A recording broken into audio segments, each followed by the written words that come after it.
Captain Leary stood at the observation deck of the Celestial Observer, her iridescent scales reflecting the distant starlight as she studied the holographic display before her.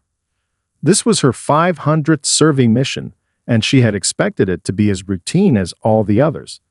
The small solar system ahead had appeared unremarkable in their initial scans, a yellow star with 9 planets, only one of which sat in the habitable zone.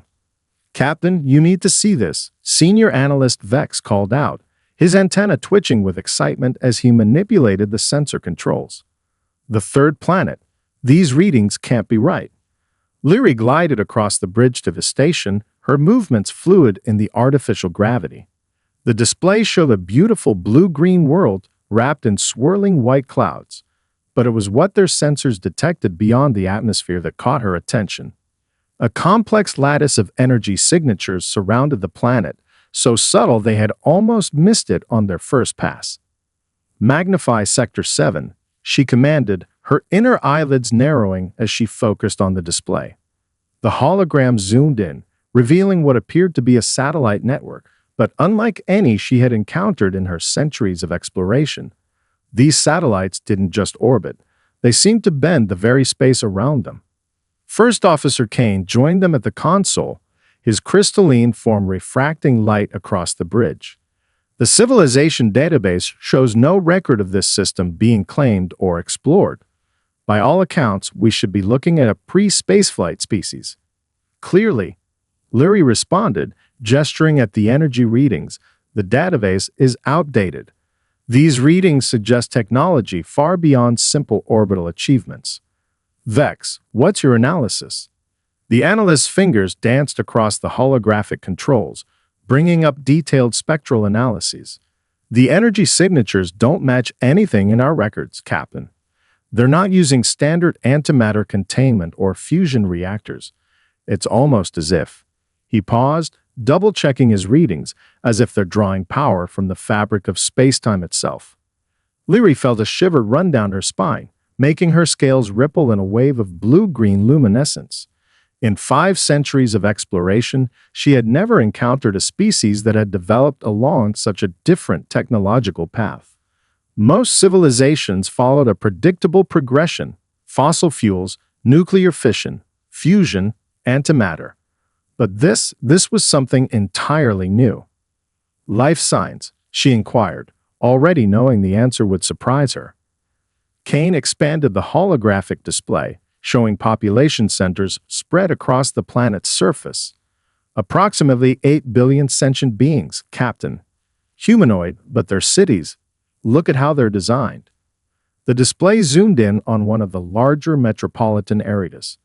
Unlike the uniform, efficient cities of most developing worlds, this one was a beautiful chaos of old and new. Ancient stone structures stood proudly alongside towering spires that seemed to defy gravity. Parks and green spaces wove through the urban landscape like arteries carrying life through the concrete and steel. Their architecture suggests a species that values both tradition and innovation, Leary observed, her scientific mind already cataloging the implications. They built not just for function, but for beauty. A soft chime interrupted their observations. "Captain," the ship's AI announced, "I've detected encrypted quantum communications between the satellites. The encryption method is elegant. They're using the uncertainty principle itself as a security measure." Leary made her decision. Protocol dictated that first contact with a new civilization should be handled by a dedicated diplomatic team, but something told her this encounter would be different. This species, these humans, had developed in isolation and chosen a unique path to the stars. "Send a greeting packet on all standard frequencies," she commanded. "Let's see how they respond to visitors." As the message was prepared, Leary continued studying the beautiful blue world before her. In all her years of exploration, she had learned to trust her instincts. And right now, those instincts told her that this encounter would change not just her understanding of technological development, but of civilization itself. The humans had achieved something remarkable. They had advanced to the stars without losing their appreciation for art, for beauty, for the very wonder of existence. Perhaps, she thought, That was the greatest discovery of all. The bridge of the celestial observer fell silent as three objects emerged from behind the red planet. Captain Leary had expected patrol boats, perhaps even primitive warships. Instead, her crew watched in stunned silence as vessels unlike anything in their database moved with impossible grace through the void. Are we seeing this correctly? First Officer Kane asked, his crystalline form vibrating with excitement. Those ships aren't using any known form of propulsion. The human vessels resembled great silver birds in flight, their hulls catching and reflecting starlight in mesmerizing patterns. No visible engine ports marked their surface, no radiation signatures indicated conventional drives. They simply moved as natural in the vacuum of space as fish in water. Magnification times 1,000. Leary commanded, and the holographic display zoomed in on the nearest human ship. Its hull wasn't smooth as it had first appeared, but covered in intricate patterns that shifted and flowed like liquid metal. Text along its side identified it as the HS Aurora Dreamer. Vex's antenna twitched as he analyzed the sensor data. Captain, these readings are extraordinary. The ships appear to be manipulating gravitational fields at a quantum level. They're not so much flying through space as dancing with it. The human vessels demonstrated this capability with elegant precision. The Aurora Dreamer executed a turn that should have been impossible, pivoting without any visible thrust or momentum. Space itself seemed to ripple around it, like fabric folding in an invisible wind. Their level of control is remarkable, Kane observed, bringing up comparative data from their archives. Most species master faster-than-light travel before achieving this degree of localized space-time manipulation. These humans have developed in a completely different order. Leary watched as the three ships arranged themselves in a triangular formation. Despite their obvious technological sophistication, there was nothing threatening about their posture. If anything, their positioning suggested a ceremonial greeting rather than a defensive stance. "We're receiving a transmission," the ship's AI announced. "Audio and visual, using basic electromagnetic waves rather than quantum channels. They're making it easy for us to understand them." "Put it through," Leary ordered, straightening her posture as the holographic display shifted to show the interior of the Aurora Dreamer. The human bridge was a surprise. Instead of the utilitarian design favored by most spacefaring races, it resembled an elegant garden. Living plants grew along the walls, their leaves shifting in some unfelt breeze. The command chair was occupied by a human female, her dark hair streaked with silver, her uniform adorned with symbols that presumably denoted rank. "Greetings, visitors," the human commander spoke, her voice carrying warmth that transcended species barriers. "I am Captain Elena Santos of the Human Space Service. Welcome to Sol System." Before Leary could respond, her science officer let out a startled chirp. "Captain, you need to see these readings. The plants on their bridge, they're not decorative. They're part of the ship's systems. They're using genetically modified vegetation as biological quantum computers." The revelation sent a wave of excitement through the Celestial Observer's crew. The implications were staggering. The humans hadn't just developed different technology. They'd found a way to merge nature and science at the most fundamental level. "Captain Santos," Leary responded, her scales shifting to match the formal colors of diplomatic contact. "I am Captain Leary of the Galactic Exploration Fleet. We are honored by your welcome." A slight smile crossed Elena's face. "We've been watching your approach for the past 3 days. Your sensor suites were quite thorough, though they missed quite a bit. Perhaps we could arrange a proper exchange of information. There's a lovely spot in Mars orbit where we often host such discussions." As if to emphasize the invitation, the Aurora Dreamer performed another impossible maneuver, creating a spiral of distorted space-time that glittered like a path of stars. It was both a demonstration and an artwork, a display of technological mastery wrapped in pure aesthetic joy. Leary realized that every assumption her people had made about technological progression might need to be reevaluated. These humans hadn't just reached for the stars. They had found a way to embrace them with both scientific precision and artistic flair. The journey to the designated meeting point was unlike anything Captain Leary had experienced in her centuries of space exploration. The Aurora Dreamer led their small fleet through space with fluid grace, leaving trails of quantum disturbance that painted the void in colors she had never seen before. "They're not just showing us the way," Vex observed, his sensors tracking the intricate patterns left in the human ship's wake. "They're creating a temporary quantum navigation lane. The distortions are making travel more efficient by at least 30%. First Officer Kane's crystalline form sparkled with curiosity. "And they're doing it with such minimal energy expenditure. Look at these readings. They're using the existing quantum fabric of space itself, like a sailor using natural currents." As they approached Mars orbit, the Aurora Dreamer began a new maneuver. Streams of light emerged from its hull, interweaving with the vacuum of space in complex patterns. At first, Leary thought it was merely another display of their mastery over quantum mechanics. Then she realized what was happening. "They're creating a demonstration space," she breathed, watching as the light solidified into what appeared to be an enormous sphere of shimmering energy. But the scale of it!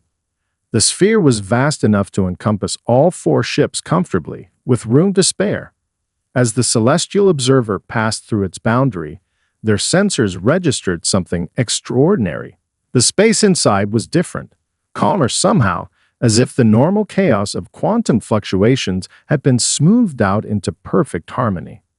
Captain Santos' voice came through their communications system, now crystal clear despite the usual interference that plagued space transmissions. "We thought you might appreciate a more stable environment for our first proper meeting. This quantum bubble allows for perfect communication and observation." Inside the sphere, the Aurora Dreamer began what could only be described as a dance. The ship's liquid metal hull flowed and shifted, transforming its shape while maintaining perfect structural integrity. It was both a scientific demonstration and an artistic performance. "Incredible," Vex whispered, his antenna vibrating with excitement. "They're not just manipulating space, they're manipulating matter at the quantum level. Their entire ship is essentially one large quantum-entangled organism." The demonstration continued as streams of light emerged from the Aurora Dreamer, forming complex 3-dimensional patterns in the space around them. Each pattern told a story: the development of human spaceflight, their discovery of quantum manipulation, their integration of biological and mechanical systems. "We believe that the best way to understand each other is through sharing stories," Captain Santos explained as the lights danced around them. "These patterns are actually a quantum-encoded historical database. Your sensors should be able to decode them into a format your species can understand." Leary watched in amazement as her ship's computers began translating the light show into data. The humans weren't just showing off.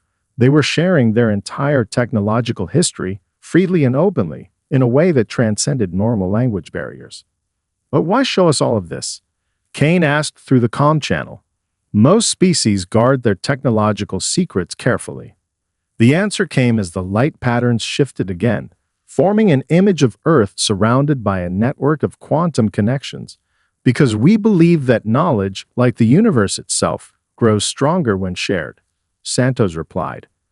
"We discovered long ago that the true power of technology lies not in keeping it secret, but in seeing how it evolves when different perspectives are applied to it." The demonstration concluded with a final flourish as the Aurora Dreamer released a pulse of quantum energy that transformed the entire sphere into a miniature replica of the Milky Way galaxy. Stars and planets swirled around them in perfect mathematical precision, each one a point of light in the cosmic dance. As Leary observed her crew's reactions, Vex frantically recording data, Kane attempting to analyze the quantum mechanics involved, the rest simply staring in wonder, she realized that this encounter was going to reshape not just her understanding of technology, but of how different species could interact and share knowledge. Captain Sarah Chen of the Stellar Dawn watched the alien visitors with keen interest as they materialized in the quantum conference chamber. The space itself was a marvel of human engineering, a pocket of stable reality created within the quantum bubble, where both species could meet as if sharing the same physical space despite remaining aboard their respective vessels. The alien delegation appeared as shimmering holograms, yet with a solidity that made them seem physically present. Captain Leary's iridescent scales caught the artificial light, while her first officer's crystalline form refracted it in rainbow patterns across the chamber walls. The effect was beautiful, though unintentional. "Welcome to humanity's first dedicated interspecies conference space," Sarah said, gesturing to the living walls around them. Bioluminescent plants pulsed gently, their patterns reflecting the quantum computations happening at the cellular level. "We've adjusted the environmental parameters to match both our species' comfort levels." Leary's inner eyelids blinked in what Sarah's xenolinguists had identified as an expression of amazement. "The complexity of this space is remarkable. You've created a quantum intersection point where different realities can overlap without interference." Sarah smiled, touching a nearby control surface that sprouted from the living wall like a flower. A holographic display blossomed in the center of the chamber, showing Earth's historical timeline. Humanity took an unusual path to the stars. While other species reached outward, we first reached inward to the quantum realm. The display shifted, showing the pivotal moment 50 years ago when Dr. Maria Patel first demonstrated stable quantum manipulation at a macroscopic scale. The discovery had changed everything, leading humanity down a different technological path than most civilizations. "We discovered that space, time, and consciousness are more deeply connected than anyone had imagined," Sarah explained as the hologram showed the evolution of human quantum ships. "By merging organic computing with quantum mechanics, we found ways to work with space-time rather than against it." First Officer Kane stepped forward, his crystalline form humming with curiosity. "But surely you encountered the same barriers other species faced. The quantum uncertainty principle, the collapse of wave functions during observation." A gentle chime filled the chamber as Dr. Emily Zhang, the Stellar Dawn's quantum physicist, joined the conference. Her silver hair was streaked with bright blue, marking her as one of the original pioneers of bioquantum integration. "We didn't try to overcome those barriers," Emily explained, waving her hand to bring up complex quantum equations that danced in the air. "Instead, we embraced them. Our ships don't fight uncertainty. They use it. The quantum fluctuations that most species see as obstacles, we see as opportunities." To demonstrate, she gestured at the chamber walls. The bioluminescent plants shifted color, and suddenly the quantum equations became visible within their cellular structure.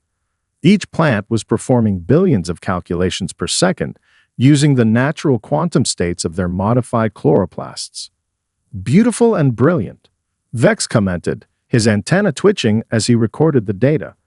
"You've turned living organisms into quantum computers without sacrificing their essential nature." Sarah nodded, pride evident in her voice. "That's the core of our philosophy. Technology shouldn't conquer nature. It should enhance it, work with it. Every human ship is a living ecosystem, a partnership between organic and quantum systems." The display shifted again, showing the vast network of quantum-linked satellites around Earth. "We could have built massive space stations and planetary defense systems," Sarah continued. "Instead, we created a web of quantum connections, allowing us to study and understand visitors long before they reached our solar system." Leary's scales shifted to a deep blue of understanding. "So when we first arrived, we had been observing you for weeks," Sarah confirmed. "Not out of fear or suspicion, but out of genuine curiosity. Your arrival gave us a chance to learn about another spacefaring species, to understand different approaches to cosmic challenges."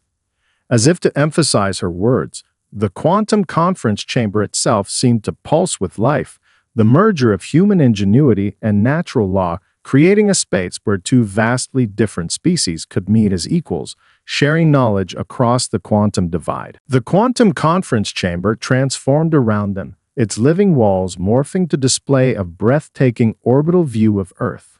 3 more human vessels had arrived, each one distinctly different from the sleek form of the Aurora Dreamer. The alien delegation watched in fascination as these new ships took position around their gathering. "Allow me to introduce some of our sister ships," Captain Sarah Chen said, gesturing to each vessel in turn.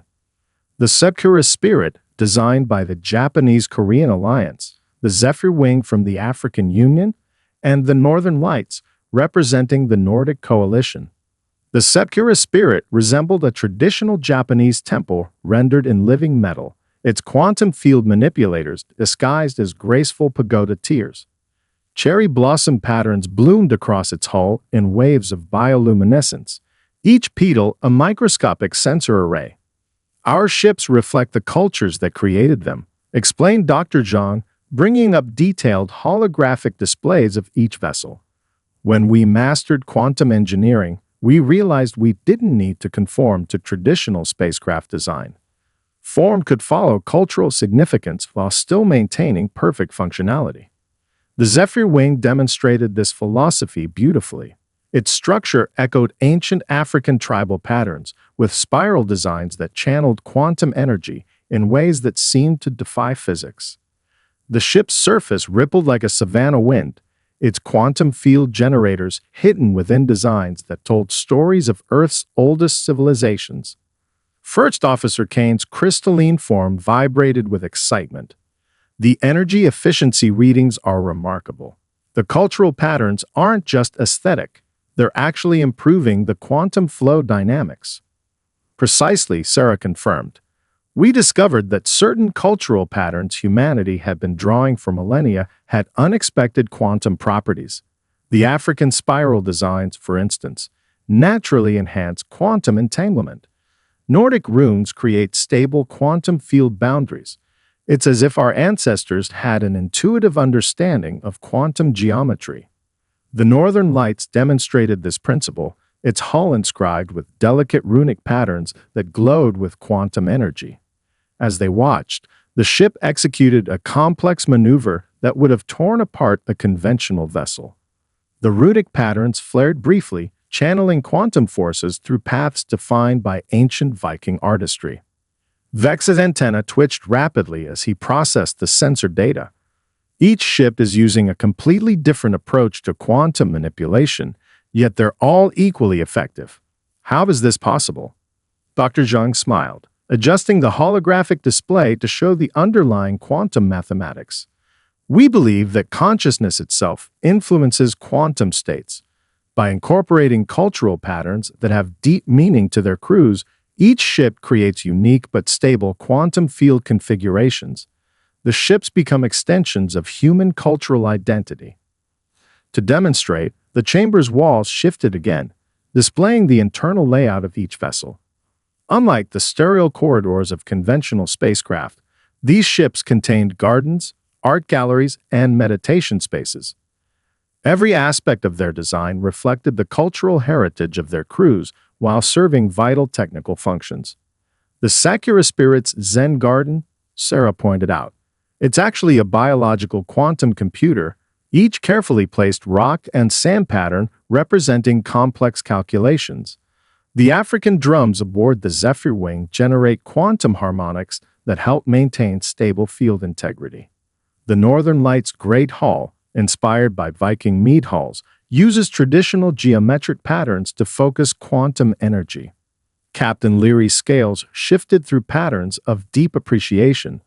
"You've not only mastered quantum technology, you've made it an expression of human diversity. Each ship is unique, yet they work together in perfect harmony." As if to demonstrate this unity, the 4 human vessels began moving in a coordinated dance. The Sakura Spirit's cherry blossom patterns synchronized with the Zephyr Wing's tribal spirals. The Northern Lights' runic arrays harmonized with the Aurora Dreamer's fluid geometries. Together, they created a quantum light show that was both a technical demonstration and a celebration of human cultural diversity. "This is who we are," Sarah said softly, watching the display. "We reach for the stars not just with science, but with all that makes us human.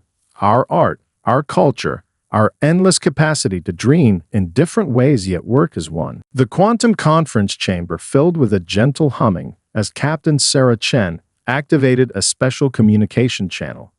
With your permission, she addressed the alien delegation, we would like to share something special, a tradition that every human ship performs before embarking on a long journey. Captain Leary's scales rippled with interest. We would be honored to witness your tradition. The chamber's walls became transparent, offering an unobstructed view of space around them. The 4 human vessels, Aurora Dreamer, Sakura Spirit, Zephyr Wing, and Northern Lights, began moving into a new formation, their quantum fields harmonizing in ways that made the very fabric of space sing. We call this the Star Dance, Sarah explained, her voice carrying pride and reverence. It began as a calibration sequence for our quantum drives, but evolved into something more meaningful, a celebration of humanity's journey among the stars. The Aurora Dreamer took the lead, its liquid metal hull flowing like quicksilver in starlight. Streams of quantum energy trailed behind it, painting the void with colors that shouldn't exist in normal space. The ship moved in elaborate patterns, each motion telling part of humanity's story. The first movement represents our early dreams of spaceflight. Dr. Zhang narrated as the Aurora Dreamer recreated the arc of early rocket launches, its quantum trail forming the shape of humanity's first steps into space. The Sakura Spirit joined the dance next, its cherry blossom patterns pulsing in harmony with the quantum field. Together, the 2 ships performed a delicate duet that showed humanity's first quantum discoveries. Their movements created interference patterns in spacetime itself, turning scientific principles into art. First Officer Kane's crystalline form resonated with the quantum harmonics. The mathematical precision is extraordinary. Each movement generates exactly the right frequency to maintain quantum coherence across vast distances. The Zephyr Wing entered the performance, its tribal patterns glowing bright against the darkness. It wove between the other ships in spiraling patterns that echoed ancient African dances, its quantum field adding new layers of complexity to the growing symphony of light and energy. The spiral represents our understanding that progress isn't linear, Sarah said, watching as the 3 ships moved in perfect synchronization. Each culture, each discovery, adds to the whole in unexpected ways. Finally, the Northern Lights joined the dance, its runic arrays creating stable points in space where quantum energies converged. The 4 ships moved together now, their different cultural expressions merging into a single harmonious display that transcended their individual designs. Vex antenna vibrated in time with the quantum pulses. The energy patterns, they're not just for show. You're actually strengthening the quantum fabric of space itself. Yes, Dr. Zhang confirmed. The Star Dance creates a temporary network of quantum pathways that can be used by any ship equipped to detect them. We leave these patterns in space as guides for future travelers, like ancient seafarers leaving maps for those who follow. The dance reached its crescendo as all 4 ships performed a complex maneuver that seemed to fold space around them. For a moment, multiple realities overlapped, past, present, and possible futures visible in the quantum wake of their movement. The alien delegation watched in awe as human art and science merged into something transcendent. This is what we offer to the galaxy, Sarah said softly as the ships completed their performance. Not just technology or resources, but a different way of seeing the universe. A reminder that even in the coldness of space, there is room for beauty, for tradition, for the things that make us who we are. As the quantum energies settled, the 4 human vessels took up positions that framed Earth perfectly, their quantum fields creating a subtle rainbow effect around the blue planet.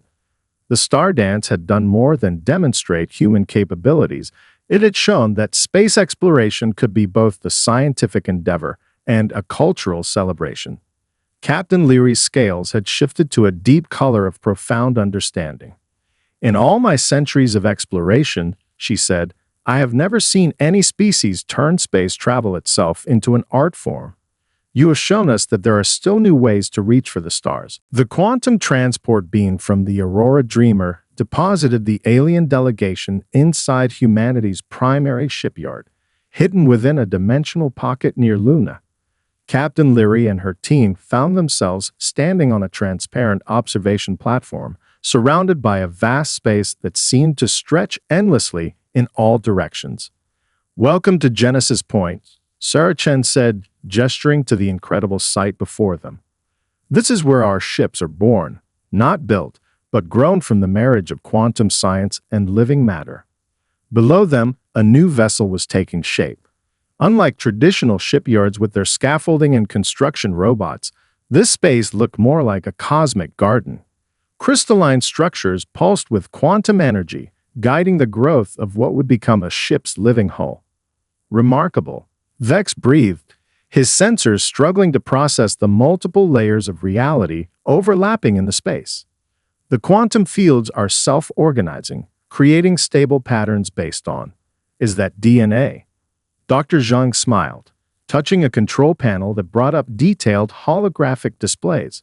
"Modified DNA combined with quantum-sensitive crystalline matrices. We discovered that life itself is the best template for managing quantum uncertainty. Each ship grows according to both genetic and quantum codes." They watched as streams of living metal flowed through the quantum lattice, guided by patterns of light that seemed to dance between possibilities. The ship in progress was already developing distinct cultural markers, South American patterns emerging in its growing hull, inspired by ancient Incan architecture. "The stellar Quetzal," Sarah explained, noting their interest. "She'll be the first of our new deep space explorers, designed to study quantum anomalies at the galaxy's core." The Mayan and Incan influences in her design naturally enhance her ability to navigate through complex quantum fields. First Officer Kane's crystalline form resonated with the quantum harmonics filling the space. "The energy efficiency is beyond anything we've achieved.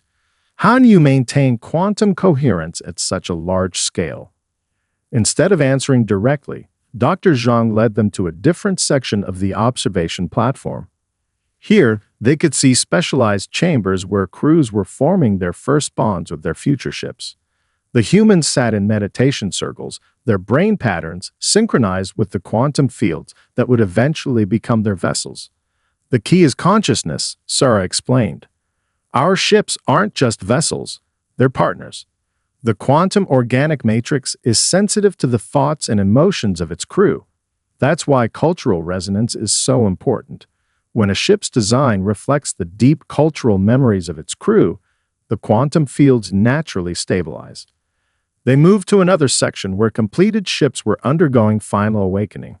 The alien delegation watched in amazement as a newly grown vessel opened its quantum senses for the first time, its hull shifting through patterns of light as it established its first telepathic links with its crew. "Every ship develops its own personality," Dr. John continued, "influenced by its crew's cultural background and individual characteristics. The quantum organic matrix allows for a level of ship-crew integration that would be impossible with conventional technology." Leary's scales shifted to a pattern of deep contemplation. "You're not just building a fleet, you're growing a new form of life." "In a way," Sarah acknowledged, "but it's more like facilitating a partnership between existing forms of life.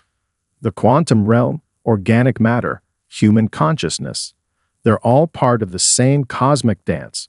We just help them find new ways to move together." As if to demonstrate this principle, the growing form of the stellar Quetzal suddenly pulsed with rainbow light. Its quantum field expanded, briefly connecting with every other ship in the Genesis Point facility.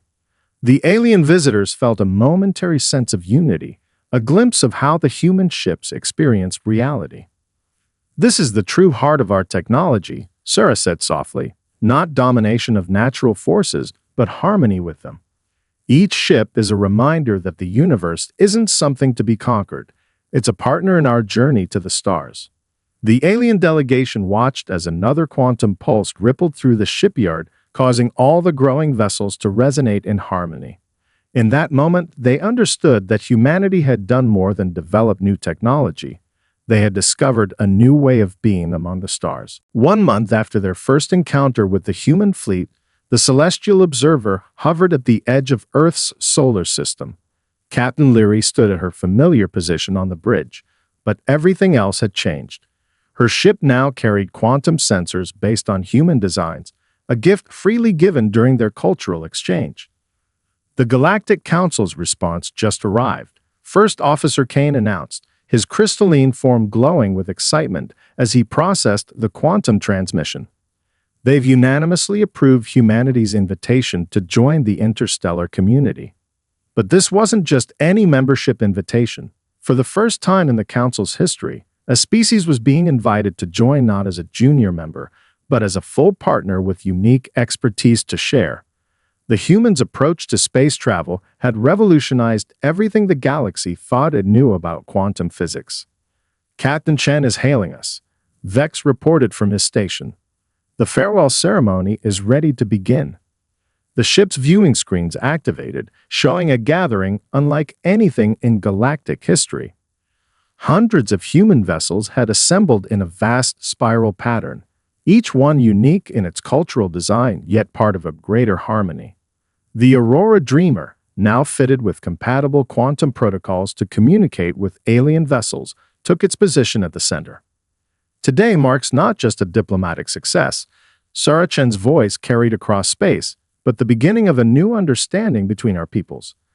To celebrate this moment, we invite our honored guests to join in humanity's first interspecies star dance. The human ships began to move, their quantum fields resonating in patterns that the celestial observer's new sensors could now fully appreciate. But this time, there was something different about the dance. Gaps appeared in the formation, spaces perfectly sized for alien vessels. They've adapted the quantum choreography to include our ships, Kane realized, his crystalline surface refracting light in patterns of joy. The mathematical harmonics have been adjusted to account for our different drive signatures. Leary didn't hesitate. Take our position in the formation, she commanded, feeling a thrill as her ship moved into the dance. Around them, other alien vessels that had gathered to witness humanity's introduction to the galaxy also joined in, each finding their place in the growing pattern. What followed was beyond anything in the recorded history of space travel. Human ships led their alien counterparts through movements that transcended normal spacetime, their combined quantum fields creating effects that neither species could have achieved alone. The star dance became a bridge between different approaches to space travel, different ways of seeing the universe. The Sakura Spirit's cherry blossom patterns synchronized with the crystalline structures of Kane's people. The Zephyr Wing's tribal spirals found harmony with the fluid dynamics of aquatic species vessels. The Northern Lights' runic arrays stabilized quantum fields for races that had never managed to achieve such control before. Look at these readings, Vex marveled, his antenna quivering with excitement. The quantum efficiency of every ship has increased by at least 40%. The combined field effects are creating stable pathways through space that any vessel can use. In the center of the formation, the Aurora Dreamer began the final movement of the dance. Its quantum field expanded, touching every ship in the vast assembly. For a moment, all the crews, human and alien alike, felt connected through the quantum realm, experiencing a glimpse of each other's perspective of the cosmos. This is not an ending, Sarah's voice carried across the quantum link, but a beginning. Each of us sees the universe in a unique way. Together, we can see it more fully than ever before. As the star dance concluded, the assembled ships created a spectacular display of light and energy that would be visible across several star systems. It was both a celebration and a message to the galaxy. Humanity had arrived not as conquerors or subjects, but as partners in the great dance of cosmic exploration. The celestial observer prepared to depart for its next mission, but Leary knew that nothing would be the same. Her crew had not just witnessed first contact with a new species, they had experienced the birth of a new era in galactic history, one where art and science, tradition and innovation, diversity and unity could all exist in perfect harmony.